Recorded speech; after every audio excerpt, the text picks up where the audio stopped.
हाय सी aspirants, क्या हाल चाल है आप सभी के। उम्मीद करता हूं कि आप सब लोग बढ़िया होगे, स्वस्थ होगे और मस्त होगे और आप लोगों के जो पेपर्स चल रहे हैं अभी सीए फाउंडेशन के वो अच्छे हो रहे होंगे। देखो यार, कुछ बच्चे ऐसे भी होंगे जो इस वीडियो को देख रहे होंगे, जो ये सोच रहे होंगे यार मेरा मैथ्स का पेपर तो उतना अच्छा नहीं हुआ, यार मेरा तो अकाउंटेंसी में ये सब गलतियां हो गई थी, यार मेरा बिजनेस लॉ का पेपर थोड़ा सा यार मेरी एक्सपेक्टेशंस के अकॉर्डिंग नहीं हुआ। तो बच्चों, सबसे पहले मैं आपको ये बताता हूं कि आप लोगों का लास्ट पेपर 20 तारीख यानी कि बिजनेस इकोनॉमिक्स का है और आप लोगों को अपने बाकी के जो पेपर हैं जो आपके हो चुके हैं उनके बारे में टेंशन बिल्कुल भी नहीं लेना है। क्यों नहीं लेना है? क्योंकि बेटा आप वापस से इंस्टीट्यूट के पास जाके पेपर तो देख नहीं सकते, अपनी आंसर शीट तो देख नहीं सकते।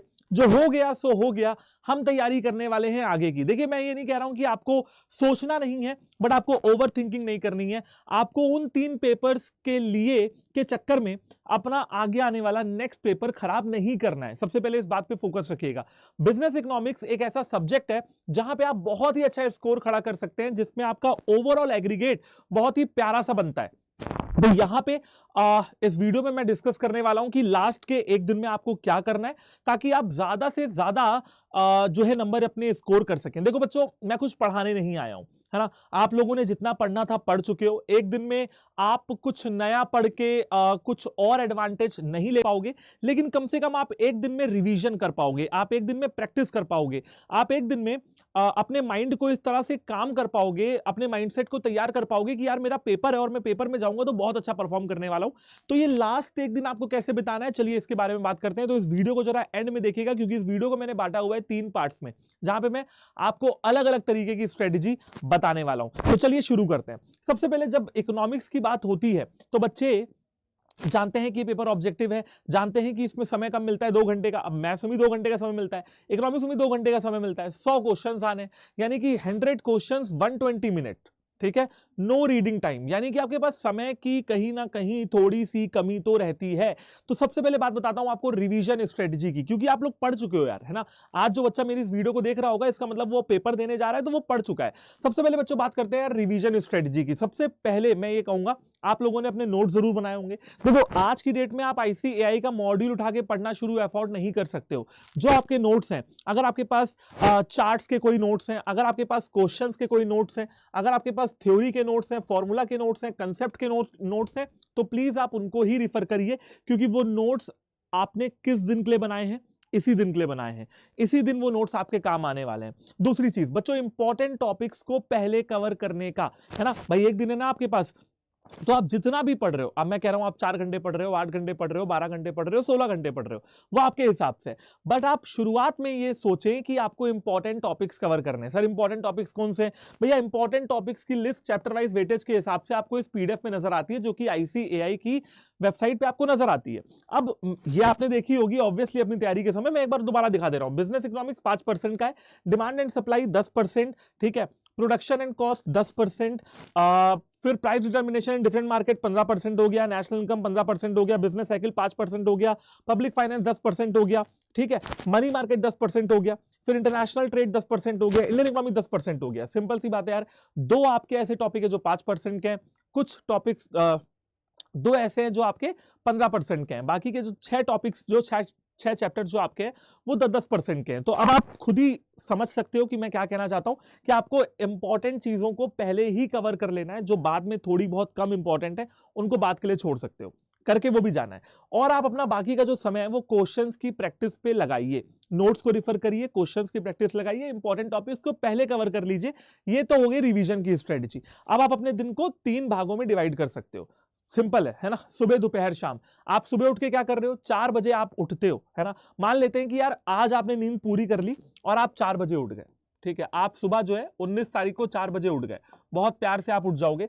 4 से आप आराम से 8, 9, 10 बजे तक आराम से, जब तक दुनिया सो के उठेगी तुम अपना रिवीजन कर सकते हो 5 से 6 घंटों में। फिर तुमने थोड़ा ब्रेक ले लिया, अपना फ्रेश हो गए, नहा लिया, खाना खा लिया, आराम से 2 बजे फिर बैठ जाओ, ठीक है। दोपहर का टाइम यूटिलाइज कर लो 4, साढ़े 4 बजे तक, फिर ब्रेक ले लिया, फिर शाम को बैठ गए 6 बजे से रात के 10 बजे तक और फिर सो गए।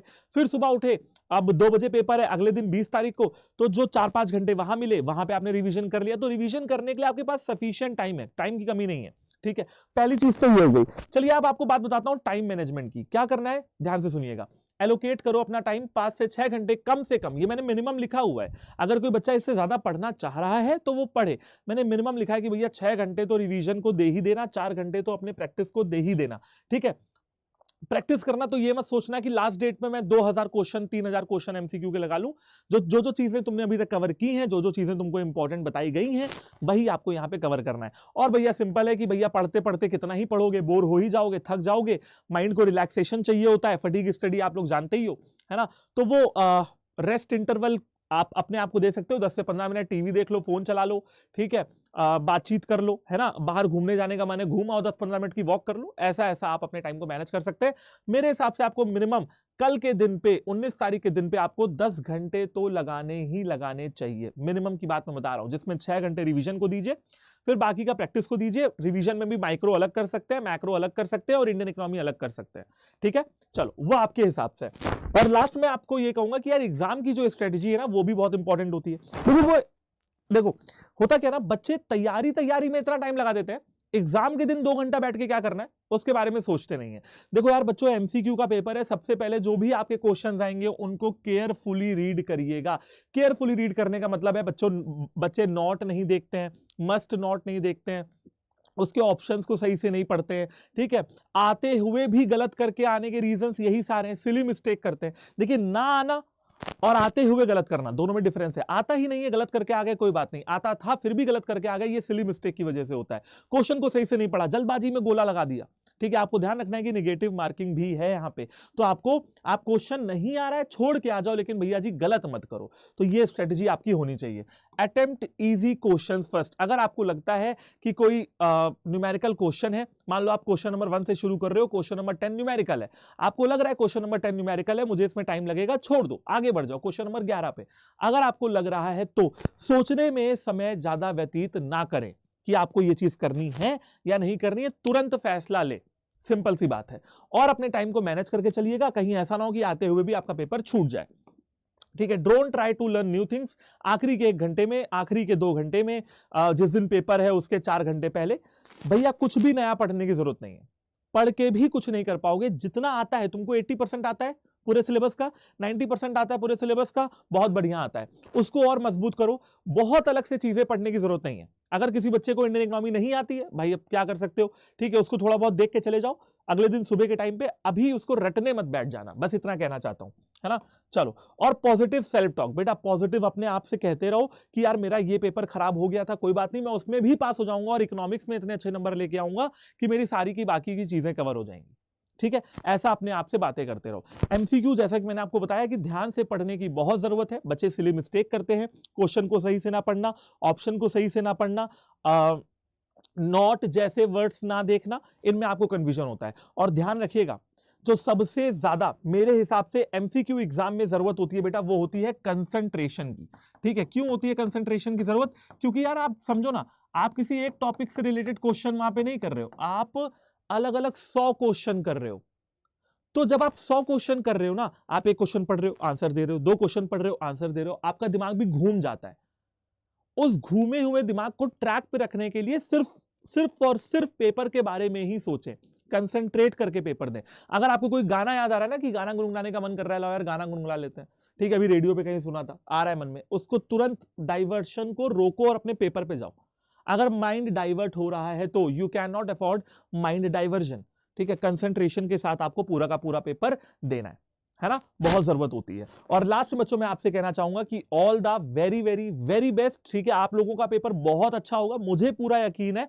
आपको यकीन है कि नहीं है, ये आपको कमेंट में लिखना है। तो सारे बच्चे जो इस वीडियो को देख रहे हैं वो कहिए कि हाँ यार मैं सीए फाउंडेशन का एग्जाम क्लियर कर रहा हूं, बहुत अच्छा आपका पेपर होने वाला है। आपको अपने आप से यही बातें बार बार दोहरानी है कि मेरा पेपर बहुत अच्छा होने वाला है। चलिए, थैंक यू सो मच इस वीडियो को देखने के लिए, और बाकी तो आपसे मुलाकात करते रहेंगे वीडियोस के अंदर। आप इस सेशन को शेयर कर दीजिए और लाइक कर दीजिए, और शेयर करके अपने उन दोस्तों तक पहुंचाइए जो थोड़ा सा टेंशन में हैं अभी और थोड़ा सा घबराए हुए हैं कि यार इकोनॉमिक्स के पेपर की तैयारी करूं या ना करूं, मेरे थोड़े से पेपर खराब हो चुके हैं। Thank you so much.